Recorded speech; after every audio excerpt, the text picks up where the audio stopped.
be that. But during the session, inspired by Karen Tam's Autumn Tigers, we'll be watching 3 short films that explore the themes of activism, representation, sexuality, migration, and resistance through drama and documentary. Again, like I said in the chat, feel free to introduce yourself by name, pronouns, how you're doing today, what the vibes are in the chat, if you're sweating, if you're alive, as we wish to make this a friendly and open space while the screenings and discussions are taking place. Before we get started, I would like to acknowledge that I and the rest of the Campbell River Art Gallery team live, learn, and gather daily on the unceded traditional territory of the Likhotok people, the Wewakai, Wewakam, and Kwika First Nations, whose historical relationships with the land have existed for thousands of years and continue to this day. For me personally, when I do land acknowledgements, I think not only of the Indigenous folks here on Turtle Island, or so-called Canada, North America, but also the Indigenous people in the country where I have my roots, in the Philippines. I think about my heritage, the generations of resistance that flow through my veins, and the connections between the Indigenous land defenders in the Philippines and here who have always resisted and continue to resist colonial power. I also want to highlight the fact that the Indigenous peoples have had their land, homes, and lives taken by the Canadian colonial system for centuries. Canada continues the state violence today through resource extraction, criminal neglect, cultural genocide, and murder. Today's film, Kalinga Care, and the post-screening discussion will speak to the connections between the realities of Filipino migration and Indigenous sovereignty. As a Filipina, I recognize that ending the system of poverty and forced migration from my homeland is one of the most concrete contributions to stopping the settling of these unceded ancestral Indigenous lands. When we educate and gather on these territories, and as I speak to you as the public outreach officer of the Campbell River Art Gallery, it is in recognition of my own status as a Filipino settler and the gallery's status as a colonial institution and our historic complicity in the erasure of Indigenous history, knowledge, and arts. We stand in complete solidarity with the First Nation bands local to our area and beyond in their own struggles for water, land, and ultimately self-sovereignty. It is our hope that this program, as well as future programs and exhibitions, can serve artists working from underrepresented positions in contemporary art. Our shared goal is to best perform critical museum work and celebrate the agency and power of those whose voices have yet to be heard, and to actively make space for those who have been systemically silenced. So I invite you to participate in this work at your own scale, to learn more about the Indigenous territories that you do live on, and give space and amplify the communities to whom they belong. With this in mind, let's get started with tonight's films. We'll first be watching Nice Chinese Girls Don't by Kiri Tsoi, a film about a lesbian, feminist, Chinese-American activist, artist, and all-around badass. At around 6:30, we'll be watching Summer of the Serpent, a short drama directed by Japanese-American filmmaker Kimi Takesue. And I think that is very fitting for this crazy heat wave that we're currently going through. And then around 7 o'clock, we'll be watching Kalinga Care, a Doxa Film Festival selection and award-winning documentary that speaks about the sacrifices made by Filipino caregivers in Vancouver. So this is a quick reminder that you can use the link sent to you in yesterday's email or here in the chat to access the videos in high definition. You're also more than welcome to stay here and watch this on Zoom. Just make sure you come back on for the Q&A and collective discussion that we'll be having with the Kalinga director, Donguines, at around 7:30. So sit back, eat your takeout from Sunny Day Cafe, Royal Aroma, and enjoy the films. How are you? I'm doing well. I'm doing well. I fully had tears streaming down my face. Gosh, I'm so excited actually to dig deeper into this with you, and to everyone in the audience as well. Like, you're very, very much welcome to take off your, show your video, unmute if you'd like. This is totally an open, collaborative discussion. Wow, my heart rate is actually so fast. Like, this is something that's really, like, I'm also Filipino, so like it means a lot. It means a lot. But just for a quick introduction for everyone in the audience, Kent Donguines is a Filipino-Canadian filmmaker in Vancouver, BC. He wrote, directed, and produced the watched Kalinga and was also screened at the Doxa Film Festival, but also recently won the Kathleen Shannon Award from the 2021 Yorkton Film Festival. Congratulations. Thank you so much. He also produced a short documentary, The Ink Runs Deep, which premiered at the 2019 Toronto, and also produced award-winning short films, Iridescence, Small Fish, and Gray. And I know you've worked for production companies both in Canada, so that's awesome. Thank you.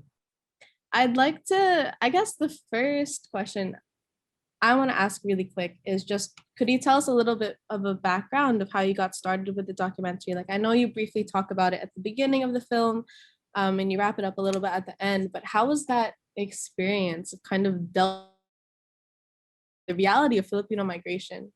Mhm.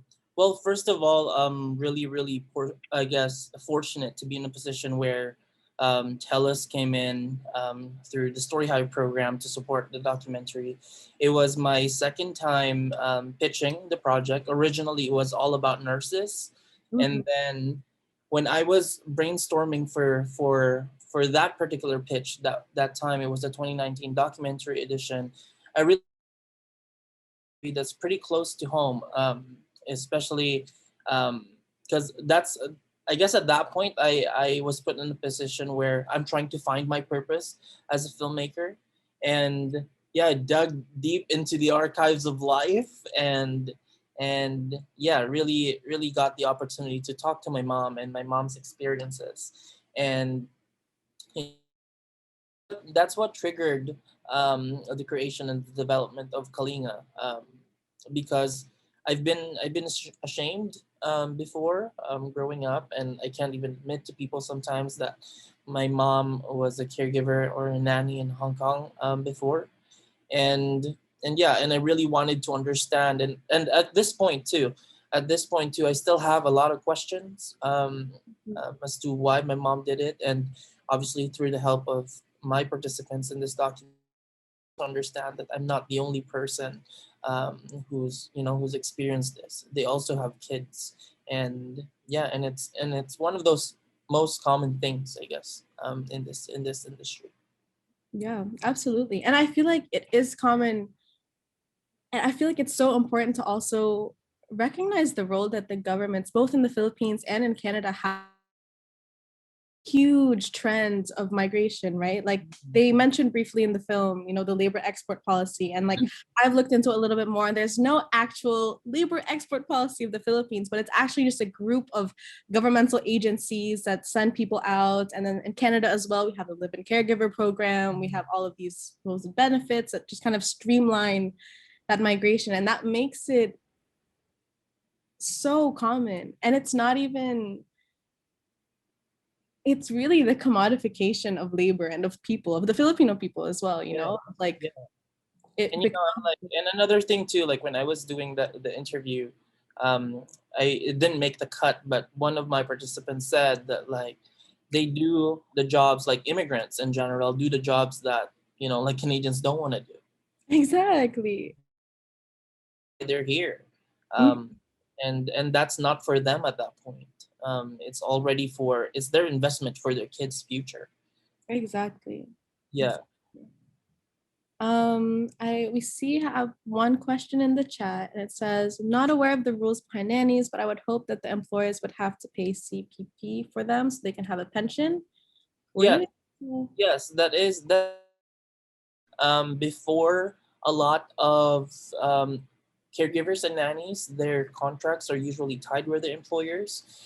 When we see scenes, I guess, in movies where employers take their passports, and like sometimes caregivers and nannies also get paid under the table, just to be able to stay here.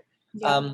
But I'm really happy, like Miss Mabel Elmore, who was in the documentary, is really one of those people who are pushing for all the workers' rights of caregivers and nannies, coming into Vancouver or British Columbia in general. Yeah. And I know that there are a lot of movements now as well. Like just honestly, like the movement for workers' rights in general, right? Like there's still a lot of progress to be made there. And it is like can't remember her name, but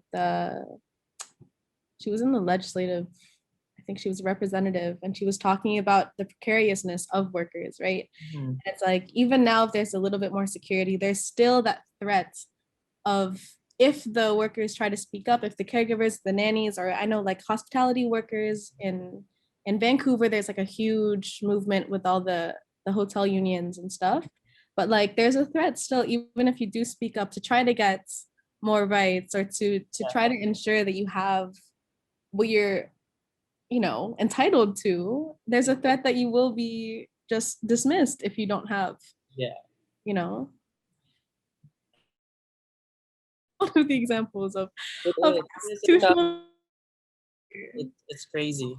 It's really crazy. Like there's some parts also that we removed too that were too sensitive, I guess. Mm, But yeah, like even up to this day, there's still that question of, I guess, how much support are these caregivers and nannies are getting to be able to, I guess, sustain their families in the Philippines on top of the salary that they're making just to live, you know, just to make ends meet here in Canada.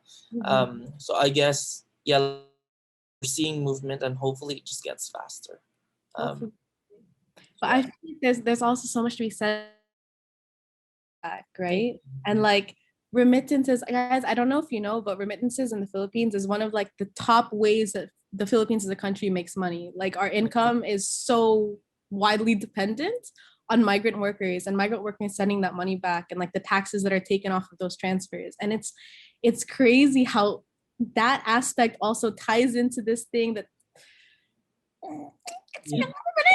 gets me a little bit angry, but you know, And it's I remember just on the remittances part, when I was still a student here in Canada, um, my classmates, some of my classmates, like didn't really understand when I had to go to like Western Union to send money to my sisters and yeah. also go to a remittance place like Money Mart just to get Mhm, money, mhm. Yeah, receive yeah, yeah. money from my parents. Yeah, like they don't understand that kind of, I guess, system at this point. Yeah, for Yeah. sure. But it's such a thing. And I think it's I guess so I've interviewed a couple Filipina mamas here, you know, for my own little project and stuff. And they also say, you know, like it's not even just the immediate family that you're sending money back to, right? It's the cousins, the second cousins, the friends like family, the friends, Yeah. the friends, friends of friends.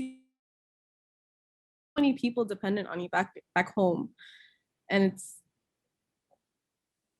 there's so much weight, there's so much responsibility to also being here. There's so Yeah. much more. And like, and it's, you know, I think it's one of those things too, in the Filipino culture. It doesn't have to be defined.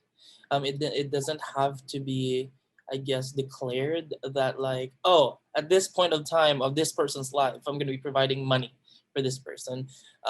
It's almost expected, I Yeah. guess, or especially for the breadwinners of the family, like the ones who are making money abroad or locally, like they're pretty much forced, like it's out of their, you know, will to provide to their families. Yeah, yeah, for sure. Yeah. And I wonder if you think, you know, do you think that there's a future where, because yeah, I was crying when one of the titas said, you know, stop, like don't do this after me. Whatever you do, like stay back with your family, like end the cycle. Mhm. And I'm wondering if you've had these kinds of conversations, you know, with I don't know, your circles or anything of like, is there a way that we can stop this cycle? Yeah. Well, there's definitely a lot of conversations that were brought up, especially when I did, when the film premiered in Doxa, and and I'm gonna say the same thing. I think it all comes back to the Philippine government, of course, because Mhm. first and foremost, a lot of Filipinos will not leave the country if there are enough opportunities within the country. But Exactly. unfortunately, that is not the case.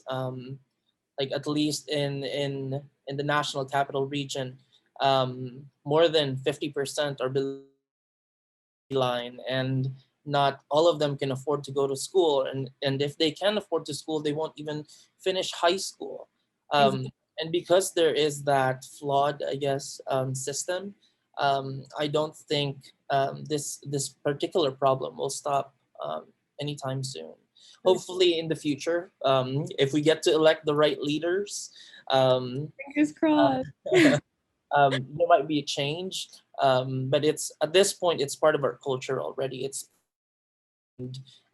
pretty much yeah, it's pretty much part of an equation of a Filipino family who have, I guess, the means to send their kids or their relatives abroad, which is crazy, because at the end of the day they would just end up championing, their, and again it's gonna become a cycle once, like when Uncle Kent was is in Vancouver. By the time my sister's niece, Kia, would be my age, like she would be here, and then she would be expected to do something to return the favor to her mom, who happens to be my sister. Yeah. It's gonna be an unending cycle. It's crazy. I know. I think though, like me, I've had my own conversations. It's mind-boggling to me, right? Like the amount of people, guys. Wait, I'm gonna try to find the number, but I think it's like 6,000 people leaving the Philippines every day as overseas foreign workers. Mm-hmm. But it's in the thousands, that are leaving, and I'm like, there must be a future where the Filipino people can stay in the Philippines, right? There must be.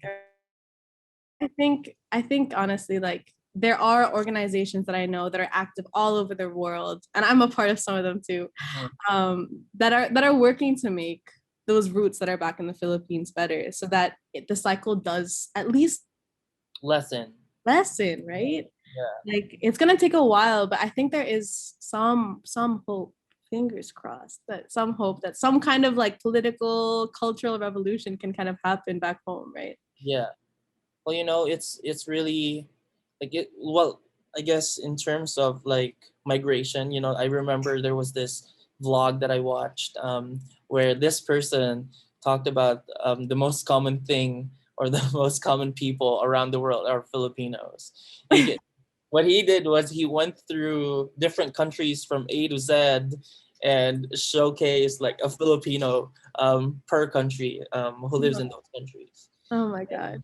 And like, yeah, I'm definitely sharing the same sentiment with you, Kyra. It's really tough to be in that position. That's why I really wanted to make this document, show and share stories by ordinary people with extraordinary experiences. Exactly. And I actually wanted to ask you this about, as well. Yeah. What do you think is the role of documentary filmmaking, and I guess like even scripted film and media now, in this bigger discourse that people are having now, like this resurgence of the awareness of anti-Asian racism, right? What do you think the role of media is in that conversation? Well, first and foremost, I don't wanna I wanna admit I used to be one of those people who thinks that is entertainment. I was also put in a position where, like I mentioned earlier, I was put in a position where I still needed to find my purpose as a filmmaker. But right now, it's documentary filmmaking and even fiction film. The role of it now is more than just to provide entertainment. It needs, when we create these stories, it needs to be told, and at the same time really do a lot of digging to the topics that we're sharing, make it as accurate as possible, and on top of that, make sure that you inspire and influence and really know how to target the audience that you want to be seeing these films. Because a lot, like until now, I guess, like a lot of Filipino Canadians are still ashamed that they are Filipinos. Yeah. But like making a project like this would really, hopefully inspire other people to embrace their roots, and hopefully do the same, maybe not through film, but with whatever they do on a daily basis. No, that was a great answer. We have one question in the chat. So I know that Canada and the US have advertising campaigns directed at Philippines, largely for nurses. I know a few nursing students that were nurses in the Philippines education, and they have to go back to school and end up farther into debt. admittedly, we're not 100% sure on how that functions, but it's true. There's this saying in the Filipino community that like the workers are overqualified and overqualified and underpaid, I think, or underrepresented, because of that exact reason. Like, so it feels like this cultural trauma is the fault of our own advertising here in Canada. Do you have any thoughts on that? Yes. I guess first of all, there was an educational system switch that happened in the Philippines. This is pretty recent, maybe 6 years ago, where now it's based on the K-12 system. And I finished my bachelor's degree in communications. I did the triple major in advertising, journalism, and broadcasting. And then when I got to Canada, that's when it hit me that everything that I've worked hard for in the Philippines didn't matter because I didn't go to school here. So that alone, I think, is the issue. Other I guess the advertising of Canada. So with that switch, I'm really hoping to see a huge change in terms of making it easy for not only for nurses but also doctors who practice and studied everything in the Philippines, and when they move to maybe in Canada and in the US, they would be able to do the same thing. Because one of the stories that I used to be like before I was developing this one, when I was doing the whole nurses thing, I wanted to do stories about Filipino doctors in the Philippines, and now how they are here in Canada. And for me, it all goes back to the educational system that we were I guess taught in school. And at the same time, also for Canada, I just hope that they make all the prerequisites easy. If there's a proof of experience, that, like, what does that matter? Like, Exactly. like they put in the years, they practice, they're signed with the hospital. They just need to be more, I wouldn't say less strict, because they're not really doing that. I just think they just need to be easy on the requirements and the prerequisites, because these people, not only in the Philippines, like I know Indian doctors who moved to Canada and then would end up being nurses. They just need to really give them the right opportunities as much as possible, and really accept their experiences, because they are probably more experienced than the doctors they're working with as nurses. Yeah, I had this exact conversation. Question, by the way. Thank you for asking that.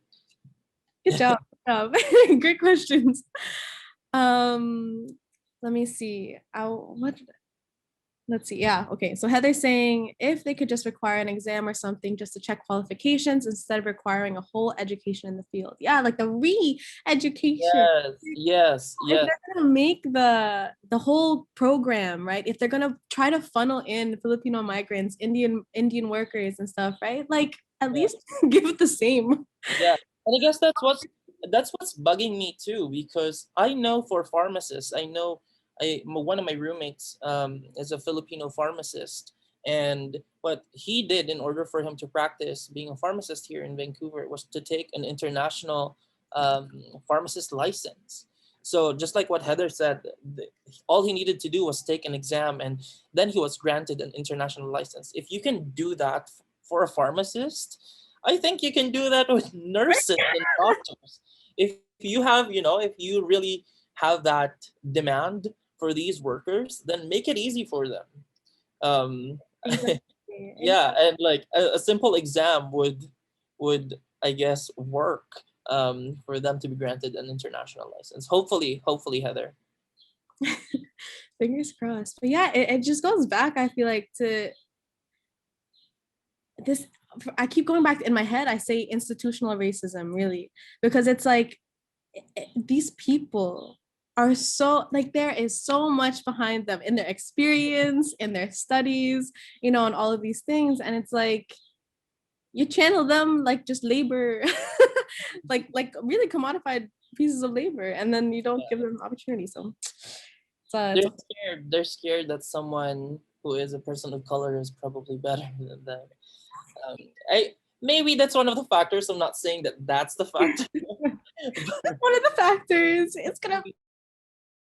I mean, truly, it is. Let's see. The nurse license exam in BC isn't accessible unless you've completed a BSN in Canada. That's really frustrating. It Yeah. is. It is. I guess it's a perfect opportunity to share something I want to do with the documentary too. I'm not gonna, but I'm working on an impact campaign, using the documentary to hopefully change some of these policies that concerns not only the Filipino workers but immigrant workers, especially Absolutely. in the healthcare industry. Really hoping I get it, and yeah, given the opportunity, could definitely address problems like that, especially the nurse down here in BC. Mhm, It's mhm. absurd. Yeah. Yeah. Well, fingers crossed. I hope that goes well, and keep us updated. Everyone, if you want to follow him on Instagram, what's the Instagram again? You can just follow me at Kent Donguines. There you go. There. Amazing, amazing. Well, yeah, I mean, I'm sending all of my positive energy your way. I really hope that comes through. I know that there are a couple other. Yes, I agree, Karen. It is a fantastic and moving film. Let's see. I'm wondering what programs, organizations exist now that support or provide support to care to caregivers as they get older and retire. Are you aware of any? Yes. Obviously, there's the. It's called Polo. I forgot the one of the agencies that really help and support caregivers and nannies coming in to the country, but also provide support if there are any problems that they would face. Yeah, I guess all throughout their journey here in Canada. I know like Maria's company, Reliable Caregiver and Nanny agency, is also working with Polo and being able to address concerns. Um, Not in terms of other organizations, not quite sure, but I know that in terms of programs, the live-in caregiver program is getting better and better, and they're also making it easier for caregivers and nannies as well. They're actually making it shorter permanent residents to be able to Oh, sponsor that's good. their family to bring to Canada. Awesome, awesome. That's good to hear. I know on my end, I'm aware of United Here Local 40.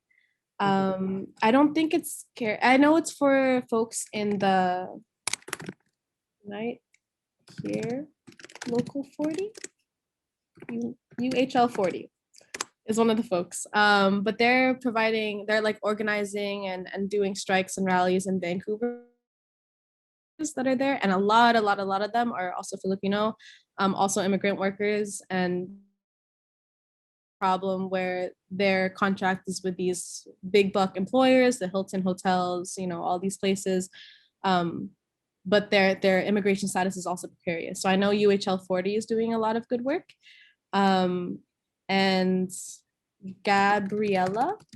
Yeah, Gabriella. I know Gabriella. I'm a part of Gabriella. Love that. Yes. Um, Uh, and there's Migra also as there's well. also the coalition that you can reach out to called Cares Canada. I think. Them what they do is really um, focus towards caregivers. Yeah. Awesome, awesome. I will try to compile all of these resources and I can send it out after in this email. Well, that's awesome. Yeah, Imogene said would agree with the assessment of racism. South African trained doctors that are white seem to be readily accepted into the Canadian system. Mhm. Awesome. Thank you so much for this resource, Imogene. We have a book called Migrants for Export, How the Philippine State Broke. by Rodriguez. I think I've seen a couple excerpts from there, but it really is a systemic thing. It's an institutionalized Yeah.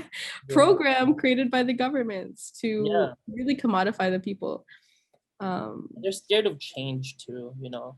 Like yeah. this is what they've been used to. Uh-huh. And it's tough Exactly. that, you know, we have to put in, you know, twice the work just for voices across, not even heard. Just, Just across, you know, could exactly. come into their ear, then go out to the other side. Oh, oh, hate to hear it. Hate to hear it. Well, actually, I was wondering. Yeah, I know you were mentioning a little bit earlier. You know, the audience, right, of the documentaries and like making them for specific audiences. Did you have a specific audience in mind when you were creating this film and producing it? Yes, definitely. For me, Filipino Canadians of my age, Mm-hmm. who were, I guess, who were brought or sponsored by their families here in Canada, and also caregivers, Filipino caregivers and nannies. Like this is for them. I want to be able. I wanted to make something that where they could see a character that they could easily relate to. Like those demographic was definitely something that I really wanted to champion moving forward with the films that I make as a documentary film. Yeah, That's beautiful. I love. thank you.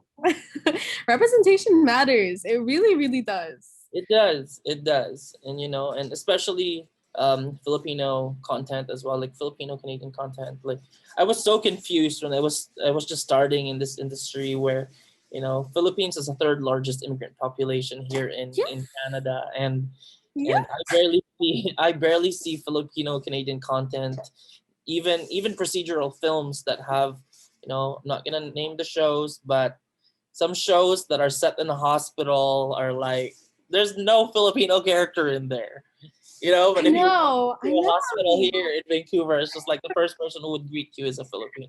Exactly. Yeah, Exactly. Oh my gosh. it's gonna be a Yeah. tough battle, but you know, it So it's a battle worth the fight. absolutely. And thank you for all of your contributions to this battle. Honestly, like it really does mean a lot. And we see it and we respect it and we appreciate it always. Thank you, thank you. Any things from the chat? Any other thoughts? Like, I mean, even just opinions from what emotions that you're feeling during the film. I know we're gonna wrap up fairly soon, but I'll field the chat. But there's gonna be more Filipino films. Oh, we got a heart. Thank you, Ian. Super cute. It was a wonderful film and beautifully shot. And I know we did get a comment also from Suzette who says all of her compliments to you. She had to leave early, and she says that you've made a lovely and a very, very important film. So cheers. Thank you. Passing that on from her. But yeah, I guess this pretty much brings us to the end of our session. Yay! Imogene, maybe we can connect you both. Yeah, I can give. connect to me after this Q&A. Send me an email. Kara can connect you. Yes, yes, send it over. But yeah, I guess any last words that you'd like to share, just in general? Yeah, last words, I guess. Kalinga is just the beginning of Filipino stories, hopefully. Really, my mission as a filmmaker is to be able to connect Philippines and Canada with the stories I tell. Some upcoming projects that I guess worth mentioning. Please do. My team is about to go for another production next 2 weeks called Brown Enough, where it's also about the post-colonialism effect to Southeast Asians and how they were influenced to cling on whitening products growing up. Oh my gosh. Oh my gosh. Yeah. Wow. Wow. Yeah. Also working on my feature documentary called Treasure of the Rice Terraces. It's a feature documentary into fixing my fractured identity through traditional Filipino tattoos. So expect to see Apo Wangod Ogay, No way! additional tattoo artist in the Philippines. So that's a Yes. cool thing. And yeah, I'm about to take on the director's chair for a fiction short film called Paco, that is based on my personal story. A immigrant who creates this facade of success in Vancouver and how that breaks when his family asks for a huge favor. Oh, well, So, I'm so yeah, excited. a few titles I could share today, and that's what I'm saying. Like it's only the beginning for Filipino Canadian stories because I'm here in the industry to be able to to push these kind of content. Hmm. Hmm. Oh my gosh, I'm so excited. I've been waiting for this Filipino content, like give me all of it. I will eat it all up. And I know so many other people that will also eat it all up. So I'm so thankful. So Thank, thankful for really everything that you're doing for us. thank you, and And thank you for having me. Thank you for having me today. I really appreciate you all. I wish I could join you in Campo River soon. yeah, Um, soon. Whenever you can. But yeah, after the heat wave, come up. Come. yeah. I'm flying back to Toronto this Friday. But Oh, I'm coming back soon after. Yeah, okay. I have to finish my residency with the Canadian Film Center. Oh well, there we go. As a Important stuff, producer's I lab. guess. Yeah, important I stuff. guess that takes priority over visiting us at Kemba River, but it's fine. Started in January, and we're just so eager to finish. Well, good luck. Actually, all the good luck. I'm sending out. Thank you so much. Awesome. Well, thank you really again so much for joining us, and thank you everyone for joining us tonight and participating in the conversation. We loved having you here with you. And I hope to see you all at our next and final film screening. Uh, that is going to be Cane Fire, another feature-length documentary, also screened at Doxa. I think it's going to be an amazing conversation. Pretty sure the director is also Filipino. So, yeah, come join us next time on July 11th. And Kent, we'll see you soon. Thank you. Bye.